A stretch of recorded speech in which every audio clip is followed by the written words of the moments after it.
아멘. 할렐루야. 여러분, 주님의 따뜻한 은혜가 여러분과 함께 하시길 바랍니다. 같이 한번 인사를 나눕니다. 주님의 은혜가 여러분에게, 앞뒤 전후 좌우로 주님의 은혜가 여러분에게. 가만히 저를 한번 주목해 보시기 바랍니다.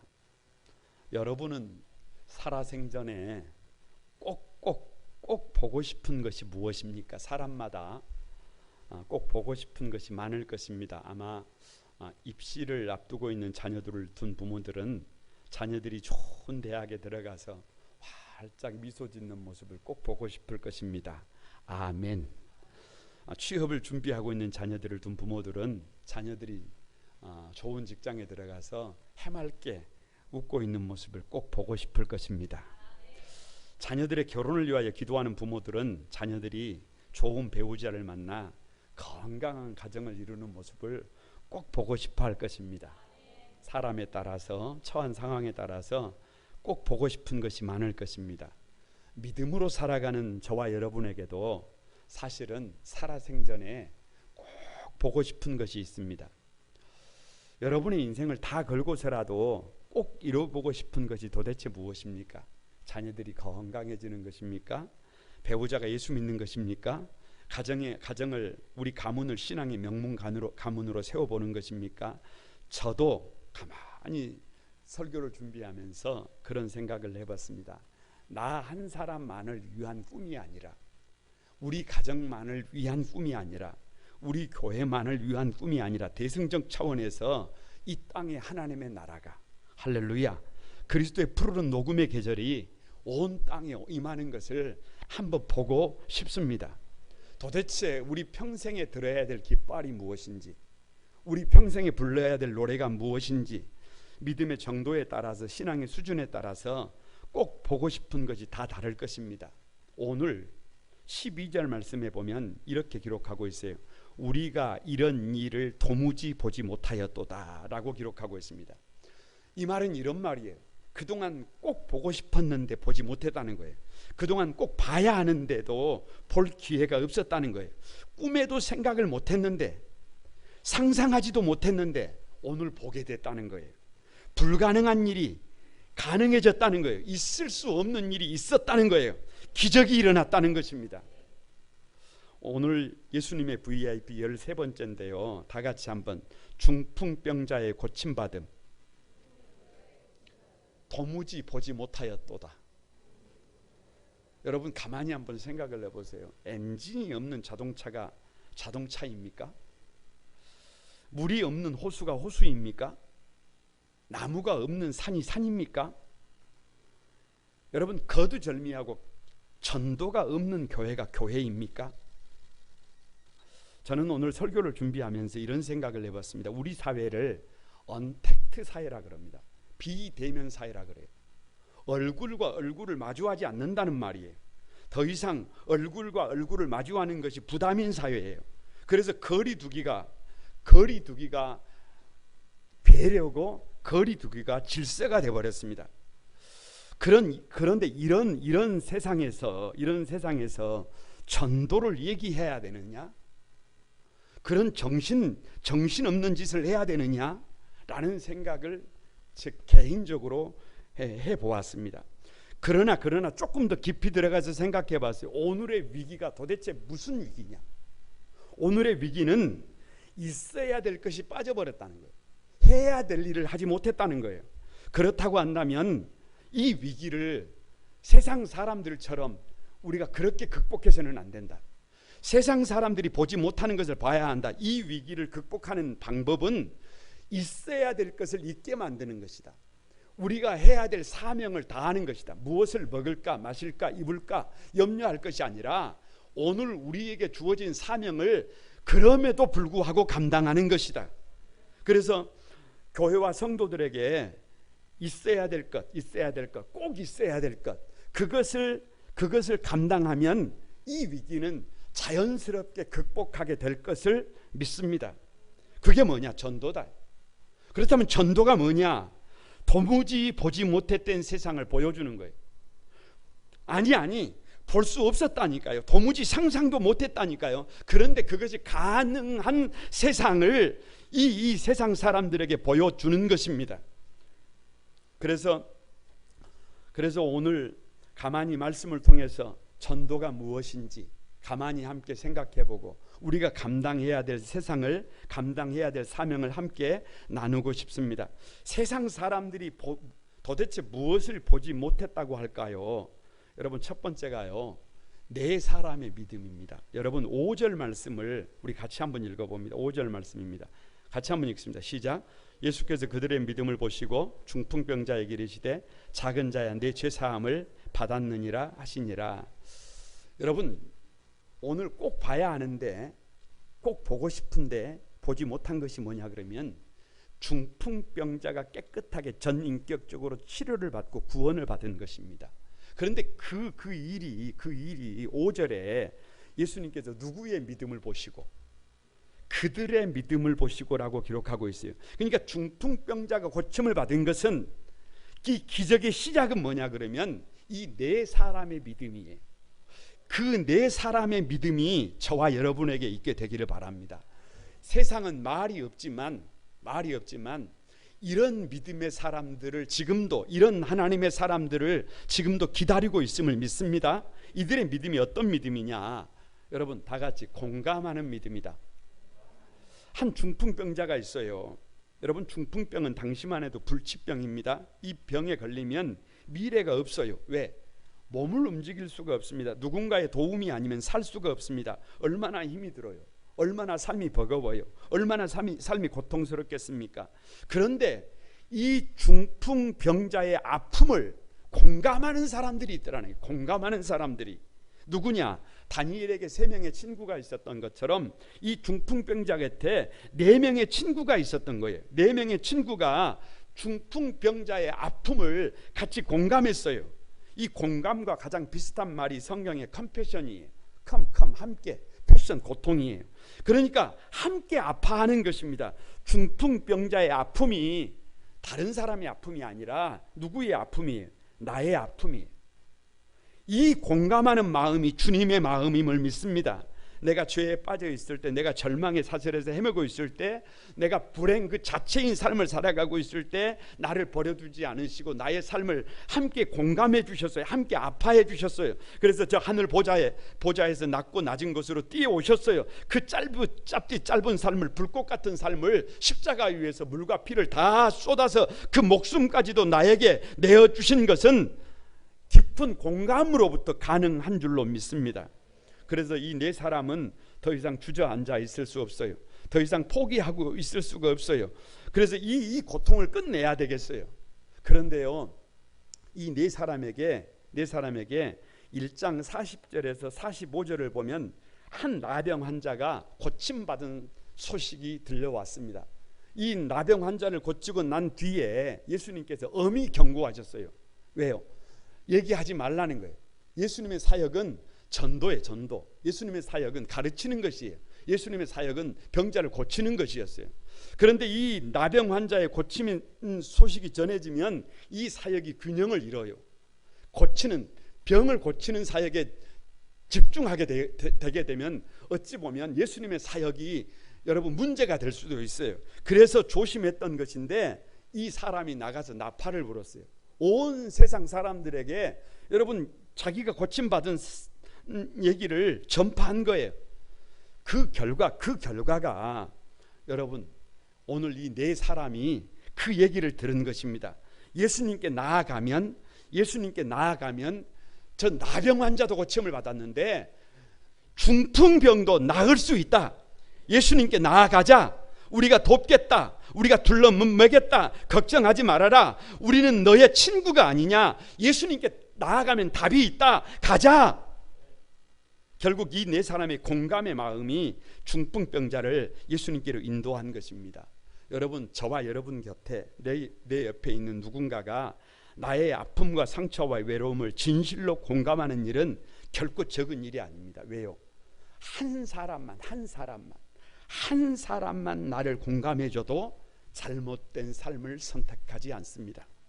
한 사람을 공감하는 것이 결국 세상을 살리는 방법이 될 수가 있습니다. 그것이 진정한 공감일 때 이 공감의 영성은 나를 바꾸고 다른 사람을 바꾸고 가정을 바꾸고 공동체를 바꾸고 세상을 바꾸는 것을 믿습니다. 그런 뜻에서 다른 사람의 아픔을 공감하는 믿음이야말로 세상을 아름답게 바꾸는 기적의 첫 걸음입니다. 기적의 시작입니다. 지금도 사람들은 자신의 아픔에 이렇게 공감해 주는 사람을 간절히 찾고 있어요. 보고 싶어 합니다. 여러분, 장애물을 이 네 사람의 믿음은 어떤 믿음이냐? 다 같이 장애물을 뛰어넘는 믿음이다. 바클레이라고 하는 주석 학자가 있습니다. 목사님입니다. 그런데 바클레이는 청각 장애자였어요. 보청기를 빼면 전화배를 듣지를 못했습니다. 그렇게 장애가 심했습니다. 그러나 그는 불후에 바클레이 성경 주석을 완성했습니다. 어떤 사람이 물었습니다. 목사님, 어떻게 바클레이 성경 주석같이 엄청난 대작을 완성할 수 있었습니까? 그 비결이 뭡니까? 그때 바클레이는 이 귀에서 보청기를 빼면서 이렇게 말했습니다. 나는 보청기를 빼면 세상의 소리를 듣지 못합니다. 그래서 성경을 깊이 연구할 수 있었습니다. 청각 장애 때문에, 듣지 못한다는 그 장애물 때문에 오히려 성경을 더 깊이 연구할 수 있었습니다. 세상 사람들이 보지 못하는 것을 볼 수 있게 되었습니다. 그래서 누가 성도냐? 장애물을 뛰어넘는 사람입니다. 여러분, 장애물 없는 인생이 어디가 있어요? 4명이 중풍병자를 예수님 앞으로 데리고 가는데 수많은 장애물이 있었습니다. 가장 큰 장애물은 그가 중풍병자라는 거예요. 여러분, 스스로 걸을 수가 없어요. 그리고 오랜 시간 동안에 그의 삶은 무너져서 더 이상 변화를 시도하지 않습니다. 그 중풍병자를 설득해야 해요. 여러분, 그 중풍병자를 그렇게 설득해 가면서 데리고 나와야 합니까? 그 중풍병자를 둘러매면서까지 주님 앞에 나와야 합니까? 그렇게 무리수를 둬야 합니까? 그러나 그것을 장애물로 여기지 않았습니다. 사람들이 많다는 장애물이 그들 앞을 막았습니다. 많은 사람들이 모여서 문 앞에까지도 들어갈 자리가 없었습니다. 앞뒤 좌우가 막혀버렸습니다. 이쯤 되면 접어도 되지 않을까요? 이쯤 되면 포기해도 되지 않을까요? 이쯤 되면 물러서도 누가 욕할 사람 없을 것 아니에요. 할 만큼 했잖아요. 그러나 이들을 앞을 가로막는 장애물을 이 사람들은 뛰어넘었습니다. 전후 좌우가 막혔으면 위를 본 것입니다. 장애물이 저들에게는 더 이상 장애물이 아닙니다. 지붕 위로 올라갔습니다. 지붕 위에 지붕이 덮여 있는 것도 여러분 어찌 보면 저들에게는 장애물이 될 수 없었습니다. 그 지붕이 어떤 지붕이냐는 중요한 게 아닙니다. 이 중풍병자는 예수님을 만나야 하고, 예수님을 만나기 위해서는 가로막고 있는 이 지붕을 뜯어내 버려야 했습니다. 그렇게 무리를 할 필요가 있느냐? 이 손실을 누가 책임지느냐? 도대체 그렇게까지 할 필요가 있느냐? 그들은 그렇게 복잡한 생각을 하지 않았습니다. 물러나지 않았습니다. 단순해졌습니다. 담대했습니다. 나폴레옹은 이런 말을 했어요. 내가 가는 길에는 언제나 길이 있다. 다 같이 한번, 없으면 만들면 된다. 이렇게 단순한 사람들의 믿음을 여러분 보셨습니까? 이렇게 적극적인 믿음을 보셨습니까?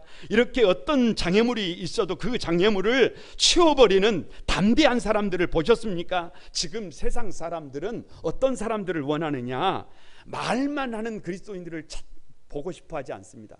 행동하는 그리스도인을 보고 싶어 합니다. 손해가 돼도, 어려움이 있어도 행동하지 않는 믿음은 죽은 믿음이라고 하잖아요. 행동하는 믿음의 사람들을 이 세상 사람들이 보고 싶어 하는 줄로 믿습니다. 이 네 사람의 믿음은 어떤 믿음이냐? 다 같이 협력하는 믿음이다. 중풍병자를 데려오는데 네 사람이 한 팀이었어요. 네 사람이 침상의 한 부분씩을 담당해야 됐습니다. 이것이 교회입니다. 본문은 중풍병자와 네 사람이 어떤 관계인지를 정확하게 기록하지 않고 있습니다. 그러나 한 가지, 중풍병자를 위해서 이들이 아낌없이 협력했다는 거예요. 여러분은 이렇게 협력하는 사람입니까? 이렇게 협력하는 목회자입니까? 이렇게 협력하는 교구장님입니까? 이렇게 협력하는 재직들입니까? 먼저 나 자신이 나 자신이 다른 사람들에게 그렇게 협력하는 사람이어야 될 것을 믿습니다. 나는 다른 사람에게 협력하지 않으면서 다른 사람이 나에게 협력해 주기를 바라서는 안 됩니다. 내가 먼저 협력할 수 있어야 합니다. 내가 협력하면 하나님은 협력하는 믿음의 동력자를 붙여줄 것을 믿습니다. 다른 사람의 어려움에는 눈을 감았어요.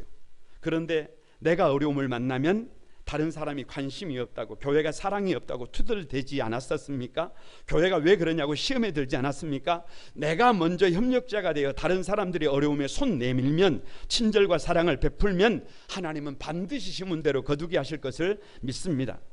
목사인 저도 혼자 목회할 수가 없습니다. 성도들이 이해해주고 덮어주고 붙들어주고 격려해주고 용기를 줘야 감당할 수 있는 게 목회더라고요. 여러분, 우리 교회의 리더들은 교구장들입니다. 여러분, 목회자가 그러할진데 하물며 우리 교구장님들이겠어요? 교구장님들도 여러분이 이해해주고 덮어주고 붙들어주고 격려해주고 용기를 줘야 합니다. 하물며 성도들이겠어요?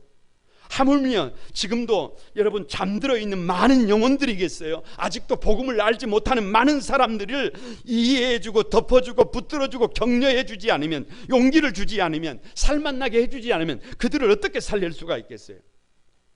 기러기들은 조류 연구가들에 의하면 혼자 날아가는 것보다 여럿이 날아가야 멀리 날아갈 수 있다고 합니다. 혼자 날아가는 기러기는 대략 약 10km를 날아간다고요. 그런데 같이 기러기가 모여서 날아가면 17km를 하루에 날아간다고 그래요. 여러분, 기러기는 날아갈 때 조용히 날아가지 않습니다. 소리를 지르는데요, 두 가지 이유가 있어요. 하나는 기러기들이 같이 날아가면서 소리를 지르는 이유는 나 여기 있다, 나 여기 있어, 자신의 위치를 알려주는 거예요. 내가 있으니까 걱정하지 말라는 거예요. 또 하나는 맨 앞에서 날아가는 기러기한테 우리가 여기 있다, 힘내라, 힘내, 응원하는 것이라고 합니다. 그런데 더 놀라운 사실은요, 만일 그 기러기가 같이 날아가다가 한 마리가 아프거나 부상으로 여행을 계속하지 못할 경우가 되면 한 마리만 남기지 않고 서너 마리가 나고자와 같이 머문다고 합니다.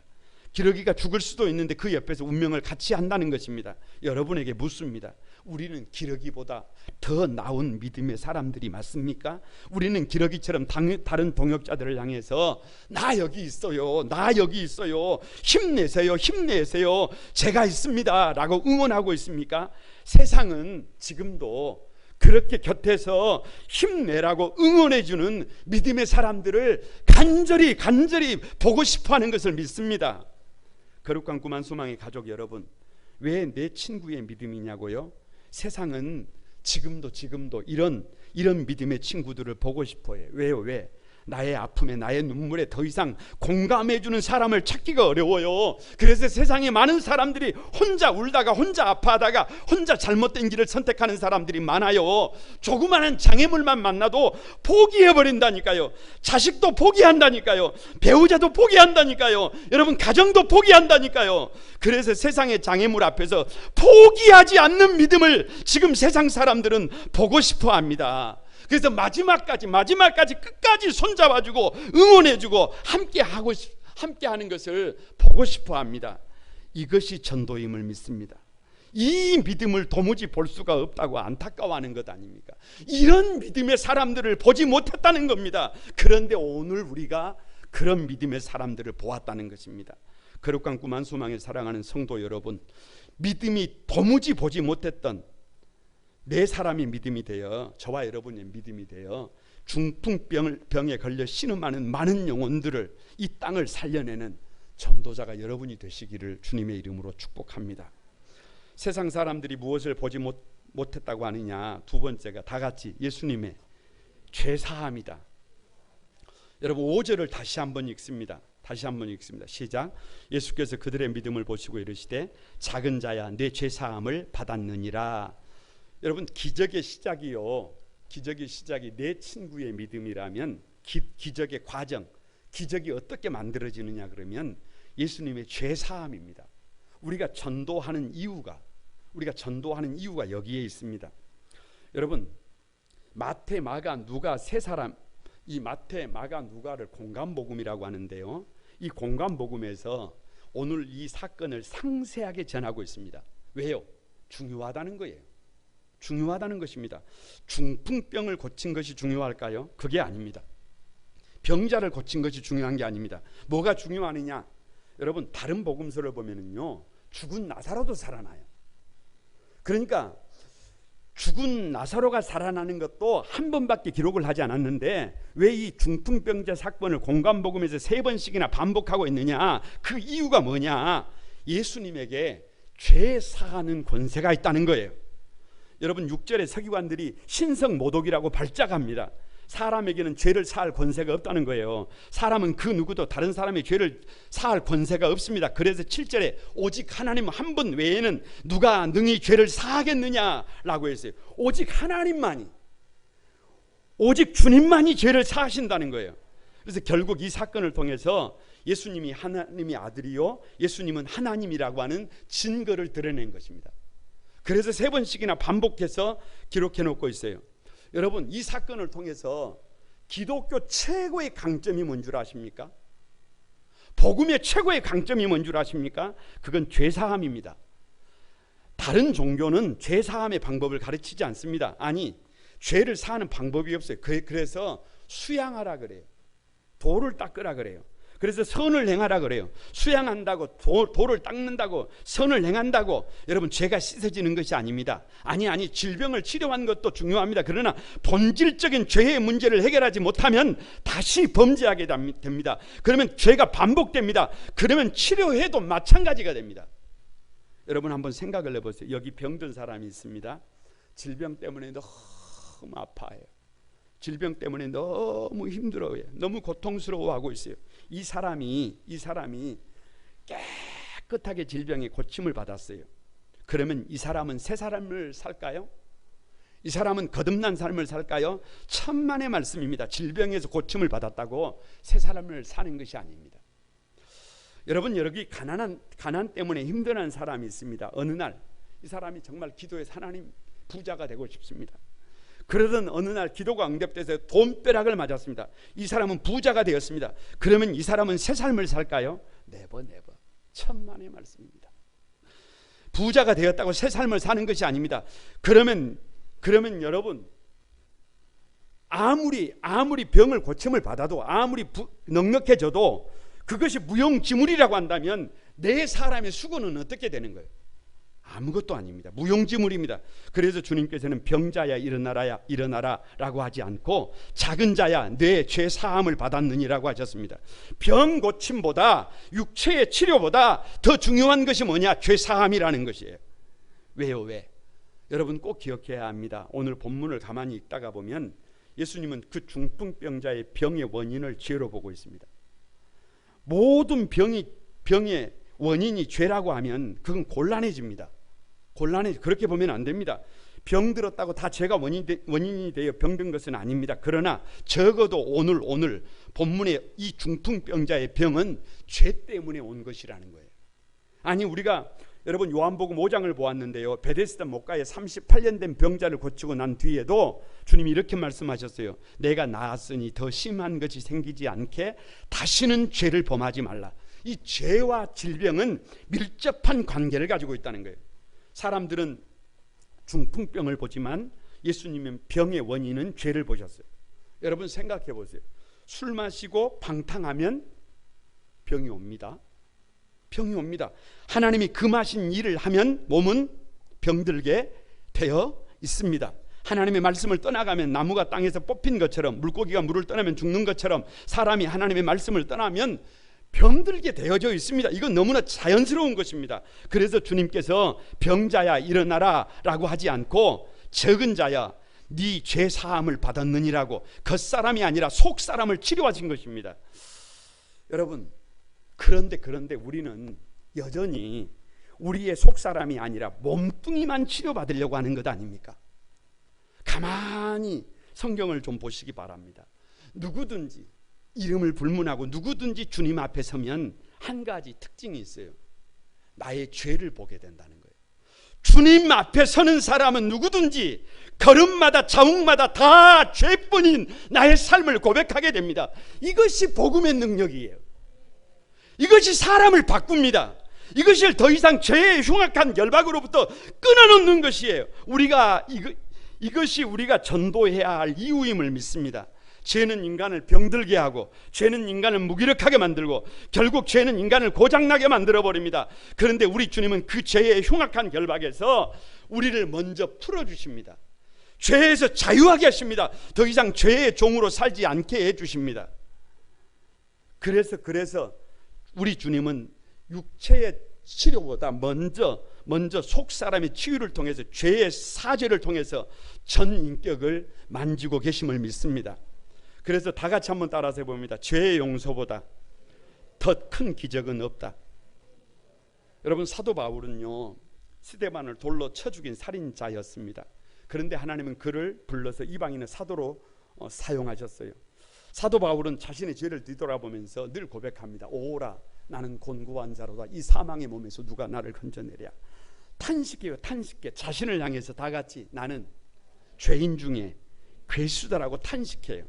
더 이상 죄 때문에, 그래서 더 이상 죄 때문에 아파하는 사람들을 정죄하지 않습니다. 손가락질을 하지 않습니다. 오히려 죄에서 자유케 하는 복음을 담대하게 전하는 것입니다. 아니, 사도 바울의 죄가 오히려 다른 사람들에게 희망이 된 것입니다. 저 개인적으로 목회자로 살아온 지를 가만히 뒤를 돌아보니까요, 30년이더라고요. 30년. 그런데 가만히 뒤를 돌아보면 왜 그렇게 하나님 앞에 부끄러운 것이 많은지 모르겠어요. 왜 그렇게 후회되는 일들이 많은지 모르겠어요. 사도 바울이 스스로를 죄인 중에 괴수라고 고백했던 것처럼 그 마음이 이해가 됩니다. 가끔은 그 죄의식 때문에, 그 후회스러움 때문에 낙심에 일 때가 있어요. 아파할 때가 있어요. 그러던 어느 날 책상 위에 성경 구절 하나가 올라와 있었는데요, 이사야 43장 25절이었어요. 나는 나를 위하여 내 허물을 도말하는 자니 내 죄를 기억하지 아니하리라. 직역하면 하나님의 영광을 위하여 우리의 허물을, 우리의 죄악을 용서하신다는 말씀이셨어요. 깜짝 놀랐습니다. 나는 도저히 어찌 보면 용서받을 수 없는 사람이지만 주님의 영광을 위하여 나의 잘못을, 나의 어리석음을, 나의 죄를 주님께서 덮어주신다는 거예요. 다시 기회를 주신다는 거예요. 이것이 얼마나 큰 은혜입니까? 그래서 죄가 더한 곳에 은혜가 더하다는 고백이 있는 거예요. 왜요? 1만 달란트의 빚진 비율을 여러분 생각해 보시기 바랍니다. 1만 달란트라는 말은 천문학적인 숫자입니다. 도무지 갚을 수가 없어요. 그런데 그 천문학적인 빚을 탕감받았어요. 그리고 주님께서 우리에게 이렇게 말씀하십니다. 다 같이, 너도 그렇게 70번씩 7번이라도 용서해라. 여러분, 사랑을 받아본 사람이 사랑합니다. 용서를 받아본 사람이 용서합니다. 그래서 용서받은 믿음의 사람들의 결단이 뭐냐?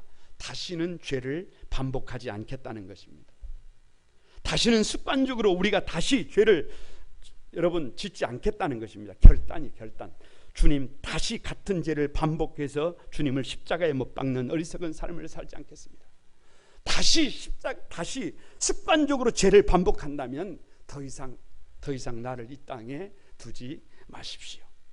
여러분, 그리고 죄는 미워하되 더 이상 사람은 미워하지 않습니다. 이것이 전도의 능력이에요. 이것이 전도의 능력입니다. 이것이 기적의 과정입니다. 죄의 문제가 해결되면 사람은 새로워집니다. 그래서 죄 사함의 문제는 여러분, 그 어떤 것과도 비교할 수가 없어요. 죄 용서보다 더 큰 기적이 없습니다. 죄를 용서받은 사람들이 새 삶을 삽니다. 거듭난 삶을 삽니다. 여러분, 이것을 할 수 있는 방법이 전도밖에 없습니다. 전도의 궁극적인 목적은 죄의 흉악한 결박에서 풀어내는 것입니다. 결국 죄 사함을 이끌어내는 것입니다. 새 삶을 살게 하는 것입니다. 이런 일을 지금도 세상 사람들은 열망하고 있어요. 지금도 보고 싶어 합니다. 그런데 도무지 그런 세상을, 그런 사람들을 보지 못했다고 탄식하는 것입니다. 저와 여러분이 이 보지 못했던 세상을 보여주는 전도자로 살아가기를 주님의 이름으로 축복합니다. 세상 사람들이 무엇을 보지 못했을까요? 세 번째, 다 같이 중풍병자의 고침받음, 12절을 여러분 다 같이 한번 읽어보면 12절 다 같이 읽습니다. 시작. 그가 일어나 곧 상을 가지고 모든 사람 앞에서 나가거늘 그들이 다 놀라 하나님께 영광을 돌리며 이르되 우리가 이런 일을 도무지 보지 못하였다 하더라. 여러분, 기적의 시작이 내 친구의 믿음이었잖아요. 기적의 과정은 예수님의 죄사함이었어요. 그리고 기적의 결과가 뭐냐 그러면 중풍병자의 전인격적인 치료입니다. 여러분, 본문 12절을요 가만히 한번 묵상해 볼 필요가 있어요. 그가 일어나 곧 상을 가지고 모든 사람 앞에서 나가거늘 그래요. 여기 그가 누구예요? 중풍병자예요. 중풍이라는 것은 쉬운 질병이 아닙니다. 생각하는 대로 몸이 움직이지를 않아요. 아무리 일어나고 싶어도 일어날 수가 없습니다. 뭔가 유익한 일을 하고 싶어도 도움이 되지 못합니다. 아니, 도움은 뒤로 하고 많은 사람에게 짐이 되고 맙니다. 그런데도 불구하고 온 가족들이 나를 중심으로 움직여야, 내 손이 되어야 되고 내 발이 되어야 합니다. 여러분, 겪어보지 않은 사람들은 뒤에서 도대체 무슨 죄가 얼마나 많아서 저는 중풍에 걸렸을까 손가락질을 할 수도 있습니다. 그런 처참한 삶을 살아온 나에게, 그런 처참한 삶을, 아픈 삶을 살아온 나에게 주님께서 이렇게 말씀하십니다. 일어나 내 상을 가지고 걸어가라. 이건 상상할 수 없는 말이에요. 중풍에 걸렸는데 어찌 내가 일어나 걸어갈 수가 있어요? 도저히 불가능한 일입니다. 그러나 여러분, 거슬러 올라가 보세요. 내 친구가 나를 둘러매고 이 자리에 나온 이유가 뭡니까? 나병 환자를 고치신 그 주님께서 너의 중풍병도 치료하실 것이다라고 하는 믿음이 있어서 나를 짊어지고 온 줄로 믿습니다. 예수님이 계신 곳으로 들어갈 수 없어서 지붕으로 올라가 지붕을 뜯어낸 이유가 무엇입니까? 예수님이 나를 고치신다는, 내 친구를 고친다는 믿음이 있었기 때문에 지붕을 뜯어낸 것 아닙니까? 그런데 이제 주님께서 저와 여러분에게 나를 향하여, 주의 중풍병 걸려있는 나를 향하여 일어나라고 하셨습니다. 그래서 여러분, 더 이상 핑계를 대지 못합니다. 더 이상 못한다고 울먹이지 않습니다. 더 이상 주저앉아 있지 않습니다. 그래서 힘이 들어가지 않는 그 다리에 힘을 넣어봤어요. 이게 웬일입니까? 다리에 힘이 들어옵니다. 할렐루야. 일어나집니다. 할렐루야. 지금까지 침상에 누워 있었던 내가 그 침상을 들고 일어나게 된 줄로 믿습니다. 깨끗하게 육체가 치료된 것을 믿습니다. 이 치료를 세상 사람들은 보고 싶어 합니다. 이것을 가능하게 하는 것이 전도임을 믿습니다. 여러분, 이 사람이 집으로 돌아갑니다. 집으로. 왜냐? 오늘 말씀에 내가 내게 이르노니 일어나 내 상을 가지고 어디로 돌아가라? 집으로 가라. 그래서 집으로 돌아가거늘. 왜 집으로 가라고 하셨을까요?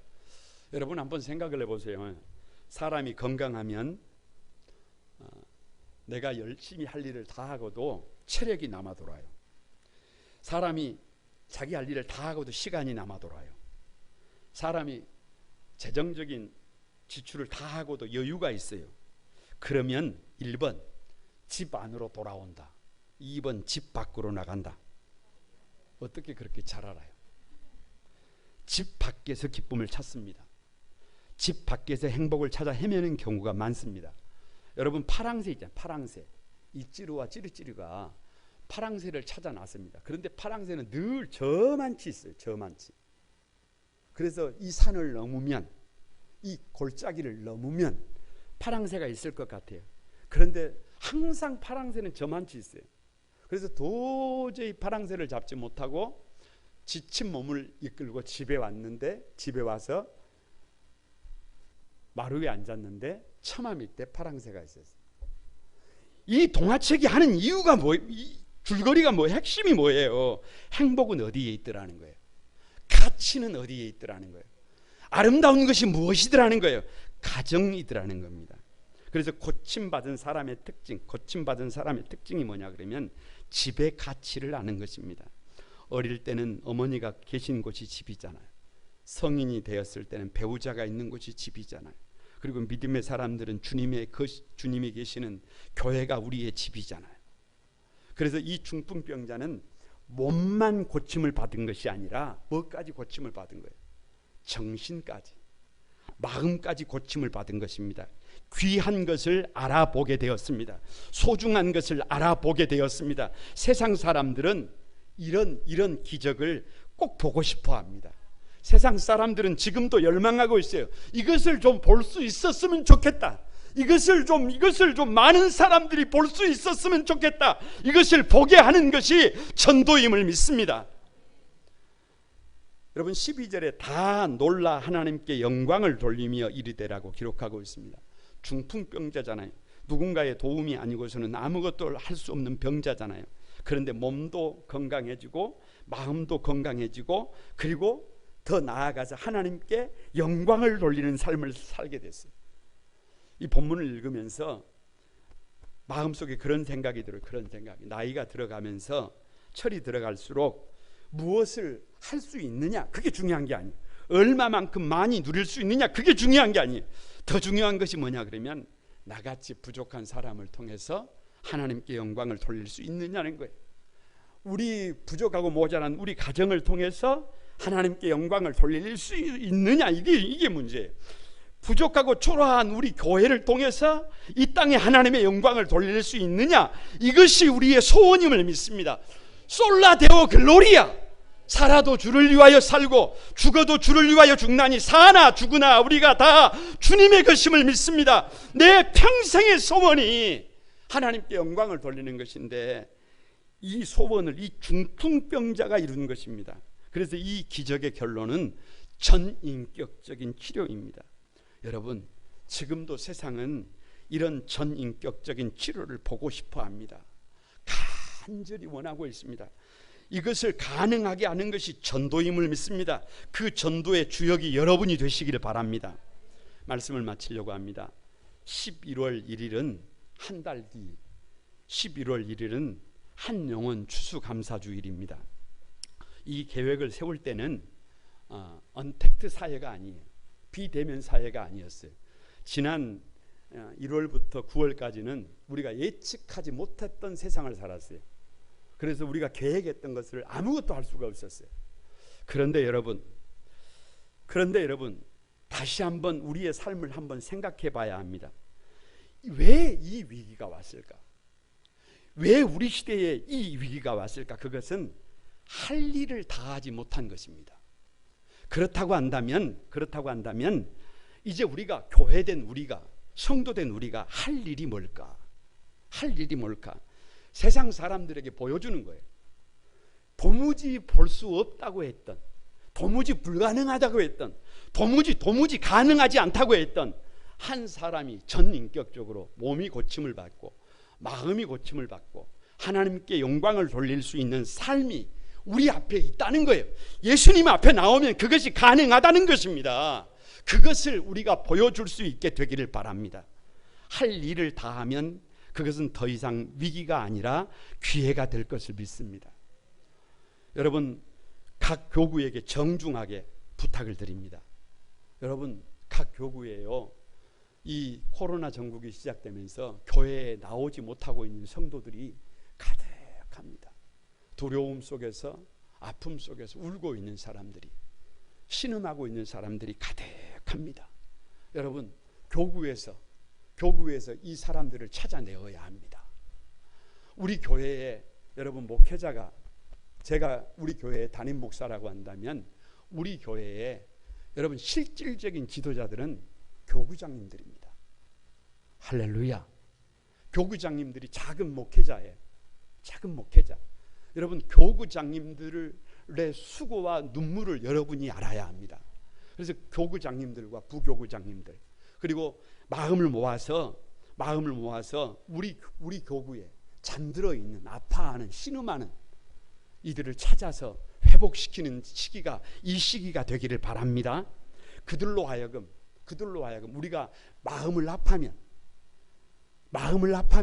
우리가 노력하면, 그래서 주님 앞에 서면 우리의 전 인격이 새로워질 수 있음을 보여줄 수 있는 기회가 되기를 바랍니다. 아니 우리 주변에 지금도 여전히 불안해해서, 지금도 여전히 낙심해서, 지금도 여전히 삶의 의미를 찾지 못하고 신음하고 있는 많은 사람들에게 몸도 마음도 여러분 전 인격이 새로워져서 복 있는 삶의 주역이 될 수 있는 새 세상을 저와 여러분이 보여줄 수 있게 되기를 주님의 이름으로 축복합니다. 그래서 우리도 도무지 이런 일을 보지 못했다. 그런 고백을 저와 여러분이 하나님 앞에서 하고 달려가는 4분기가 되기를 주님의 이름으로 축복합니다.